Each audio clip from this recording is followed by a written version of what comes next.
When New South Wales police announced a 48-year-old man with an extensive criminal record was ambushed and executed in the underground car park of an apartment building on June 27, 2023, in the affluent Bondi suburbs, Sydney police braced for tit-for-tat retaliatory warfare to erupt. Detective Superintendent Danny Doherty from New South Wales State Homicide Squad was quick to inform the media. This was a well-planned and executed murder of a high-level criminal identity. He's a major player. He obviously had a target on his back. The premonition of a narcos wife had finally become a reality. Alan Muradian, an Iraqi-born Australian drug kingpin, otherwise referred to as Sydney's Tony Sopranos, was gunned down early morning on Spring Street in a Gangland hit. The brazen assassination of the one-time Comanchero biker boss and convicted member of the Golden Gun Crime Syndicate was stunning.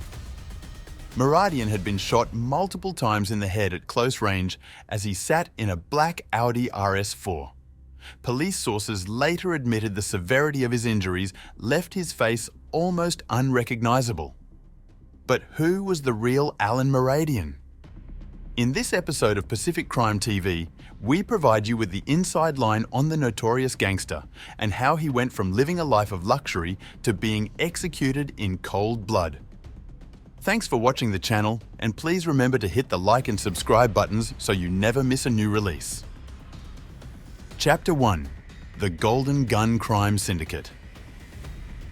Muradian arrived with his family from Iraq in 1980, but it was 2005 before he caught the attention of New South Wales police.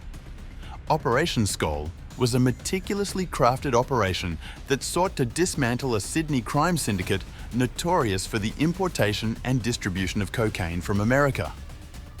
This extensive investigation drew on collaborative efforts of various law enforcement agencies, including support of the Middle Eastern Organised Crime Squad, state protection groups, as well as Northern Territories, Queensland, and Southeast Regional Police. The target of the operation: Alan Muradian and his associates. Romanian nationals Marius Rusu and Zoltan Mato, businessmen living in North Ryde, had commenced a drugs importing scheme into Australia in February 2005. Muradian and his business partner Luke Sparos were complicit in the scheme. The cocaine's origins traced back to Colombia. However, it was via an OCG in Chicago, USA, the Romanians had established their connections. The blocks of cocaine, each weighing 1 kilogram, boasted an exceptional level of purity. To distinguish their product, the drug cartel chose to imprint a waxed symbol of rearing horses on the blocks, inspired by the iconic Ferrari logo. The illicit substances were then flown to Sydney, via Los Angeles, discreetly addressed to legitimate business clients of a freight forwarding company situated in Botany. When the parcels of cocaine arrived, hidden in cargo of saw blades and other agricultural items, an insider working for the cartel at the Botany Freight Company would process the consignments through customs and arrange delivery for the syndicate. The gang imported 6 shipments over a calendar year, with the largest recorded shipment a whopping 102 kilograms. The syndicate's upside was phenomenal. Purchasing a kilogram of cocaine in Chicago for $30,000, the gang sold it on Sydney streets for $190,000 a kilo. But soon enough, the cartel would unravel. After 18 months, ringleaders Rasu and Mato had made a fortune, and, wary of drawing the attention of police, stopped to concentrate on the family business. Parramatta based 5-star Hollywood limousines, rented decked-out cars with fancy bars, television screens, and LED lighting. Business appeared to be booming. The Romanian bosses splurged over $2 million on luxury new additions to the fleet, including buying a $350,000 stretch Hummer each. But Alan Muradian and Luke Sparos were not ready to retire and faced one major problem. They did not know the identity of the fixer at the freight agency, and Rasu and Mato refused to provide it for fear of reprisals. And so, in October 2006, Muradian and Sparos hired a private investigator to find out the identity and location of the inside man. Muradian and Sparos, known in Underworld circles as Fathead and Fatboy personally called on the fixer, carrying $500,000 cash in a sports bag, and persuaded him to start working again. But the new syndicate's success would prove to be short-lived. They undertook one big importation of circa 60 kilograms of pure cocaine. Then the police moved in. Chapter 2. Operation Skull. On March 1st, 2007, police conducted a series of coordinated raids on 5 homes in and around Sydney, the Hunter Valley and Wollongong. The raids started at 8 p.m. when a car containing Luke Sparros and his childhood friend Ahmed Aja was stopped on the Pacific Highway in Hexham, Hunter Valley, and $821,700 in cash. Miscellaneous drugs and several burner phones were seized by police. Properties including a Meridian linked abode on Bondi Junction and others in Banksia, Bonnyrigg and Tarrawanna were simultaneously targeted in the hours after. Cocaine, ecstasy, semi-automatic assault rifles, pistols, tasers, machine guns, money-counting machines, motorcycles, rare cars, and even jet skis and boats were seized, along with the gold-plated .357 Magnum Desert Eagle handgun that eventually gave name to Meridian's cartel. Police Commissioner Andrew Scipiona said the amount of money and weapons seized during the raids astonished even experienced detectives. In total, 18 million Australian dollars of cash and $3.5 million in assets were recovered during the raids. But police were unconvinced they recovered all of Meridian's own ill-gotten gains. Meridian was bailed, but police wanted more than they had seized. They set up a cunning sting operation in which a purportedly corrupt cop pretended they could provide safe passage for Meridian out of Australia in return for $1.5 million. Meridian called his wife, Natasha Yukana, who produced the money, and she was subsequently arrested with $760,000 stashed into garbage bags in her car at their West Pennant Hills home. It would, however, be at Sydney Central Court the lavishes of Alan Meridian's mobster lifestyle would be truly laid bare to the public. Chapter 3. The Versace Gangster. Meridian would go on to plead guilty to importing 40 kilograms of cocaine from the US in 2006, despite the Crown alleging the total amount was closer to 200 kilos. Meridian further plead guilty to knowingly dealing with proceeds of crime to the amount of $1.6 million, part of which was spent on his and Natasha's wedding in 2007. Seeking mitigation, Meridian's defense team argued their client had suffered a chronic crack cocaine addiction and long-term marijuana, alcohol, and prescription drug abuse. This defense was dismissed by the court unproven.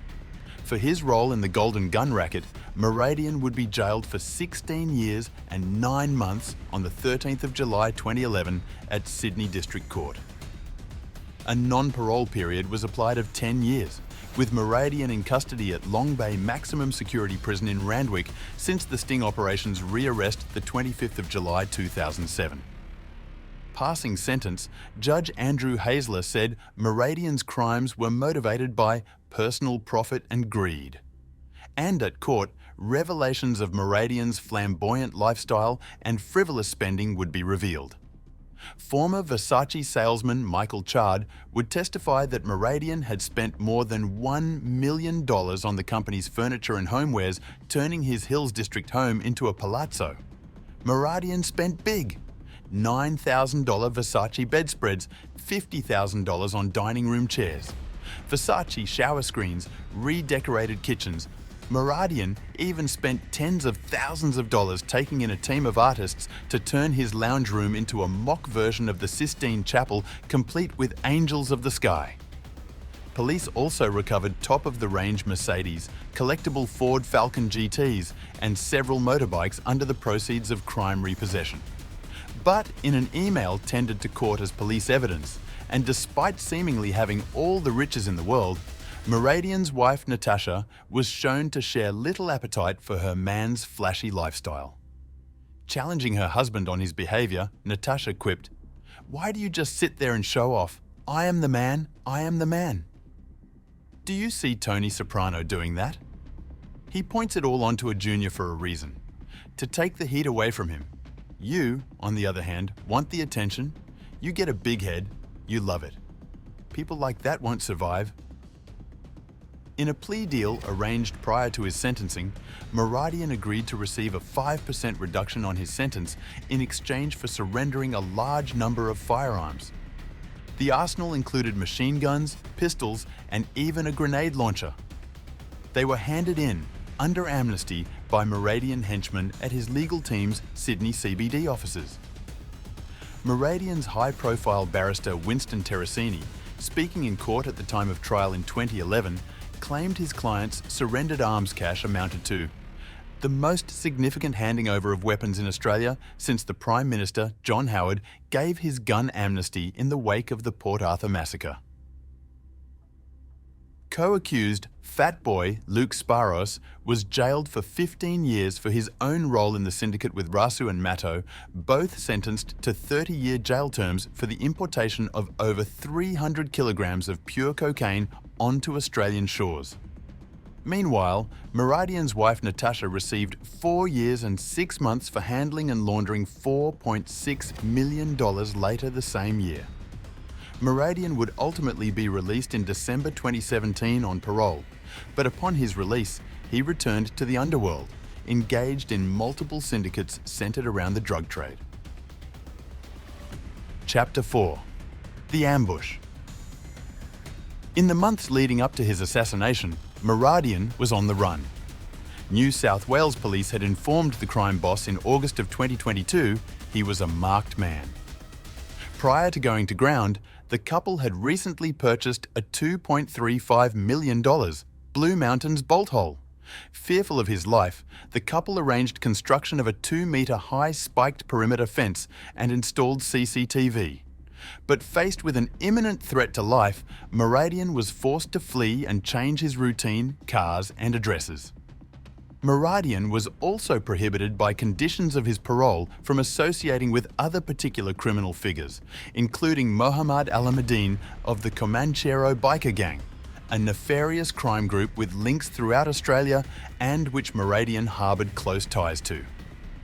In the same month that police warned Muradian of imminent threat to life, his wife's former business partner, Lametta Fadlala, was shot dead alongside innocent hairdresser Amy Hazuri in a car in Revesby. In May of 2023, the stakes rose further still when 2 gunmen shot dead 24-year-old Marvin Araya, a Comanchero member and personal friend of Muradian, outside his Elizabeth Hills home in a broad daylight hit. Alas, as much as Muradian tried to outrun his pursuers, he didn't. On that fateful morning of June 27th, Muradian left his rented apartment to visit the gym. Upon entering his car, a grey Porsche Macan boxed in Muradian and the shooter sprung from the car. 7 bullets sprayed into his head and body. Police were called just after 8 a.m, but after attempting CPR, Muradian passed away at the scene. Later that day, the partially fire-damaged Porsche was recovered in Bondi Junction, and a vehicle used to aid the attacker's getaway, a red Holden Commodore, was also found burnt out in Zetland. Remarkably, forensics teams were able to recover a mobile phone and the murder weapon from the Porsche and formed Special Task Force Magnus to catch those responsible. Chapter 5: The Aftermath. On July 5th, Muradian was laid to rest in a heavily policed service at the Assyrian Church in Greenfield Park. Mourners including estranged wife Natasha and members of the Sydney Underworld, including his former business partner Luke Sparros. By now, police had pooled resources to assign 70 detectives and 30 plainclothed officers to investigate the death and connections between the shootings and a string of other crimes in the run up to Muradian's murder. But just 2 days after being laid to rest, tit-for-tat attacks amongst the OCGs ensued. Gunmen stormed a Marrickville barbershop opposite Prime Minister Anthony Albanese's electoral office and shot 2 brothers William and Eric Ciale in full view of the public. Both men would survive the botched assassination. A fortnight later, Ahmad al-Azam was shot in the head in a deliberate attack in Greenacre, which further injured 2 innocent civilians. He would later die in hospital. Respected criminal defense lawyer Mahmoud Abbas was then gunned down outside his family home in Greenacre around 10 a.m. on Wednesday, July 26, 2023, in what police described as an unfathomable attack. Abbas would survive the targeted shooting, despite being shot in the leg and torso. Then, just 24 hours later, Ferenc David Stemler was shot dead outside his home on Broughton Street in Canterbury about 2 a.m. on Thursday. The 28-year-old was on parole when murdered, facing charges of trying to import and distribute cocaine. As police rushed to investigate the series of events and the connection to Meridian and the various drug syndicates, Task Force Magnus was making progress. Over the following months, 6 suspects were charged in connection with the murder of Meridian. In a truly stunning twist, Meridian's former business partner Sparos, who had attended his funeral only months earlier, was arrested on the 19th of September in connection with his death alongside his associate Sharbel Hasham. Meridian and Sparos's relationship, police alleged, had deteriorated due to a $500,000 drug debt owed to a Sydney crime group. Police alleged that Sparos masterminded the assassination and Charbel was complicit, but not the gunman. Sparos himself was already on bail, facing an additional murder charge at the time of his latest arrest in connection with a shooting that occurred in November 2020. The last-hour Assyrian gang member, Sama Marcus, was left quadriplegic after being shot 8 times in an incident linked to a prison stabbing years earlier. Marjok Angelo Deng and Manut Guam Chom were then arrested and charged by police on October 30th, accused of sourcing the vehicles used in the contract killing. 22-year-old Jason Manser would also be arrested in December of 2023 on suspicion of murder, with police alleging Manser played a crucial role in supplying the tracking devices that were used to locate Meridian for his murder. After months of investigation, police finally detained the purported assassin, 24-year-old Dut Deng, arrested at an address in Fairfield Heights on January 2, 2024. Speaking on the arrest of Deng, Detective Superintendent Gorman said, "Significant arrests had been made by Task Force Magnus over the past 6 months." Detective Chief Superintendent Jason Weinstein said, "Sparos's involvement will come as a shock to the Underworld," but conceded, "This is what happens when you involve yourselves in the underworld, in drug distribution, in supply of drugs. You, at some point in time, will come into conflict." Meridian paid with his life, a hail of bullets executing him in a classic Underworld hit. Sydney's Soprano silenced. All the defendants are pending trial, but stay tuned for updates on the case. Thanks for watching the channel. Please remember to like, share and comment if you enjoyed the video, and subscribe so you never miss a new release from Pacific Crime TV.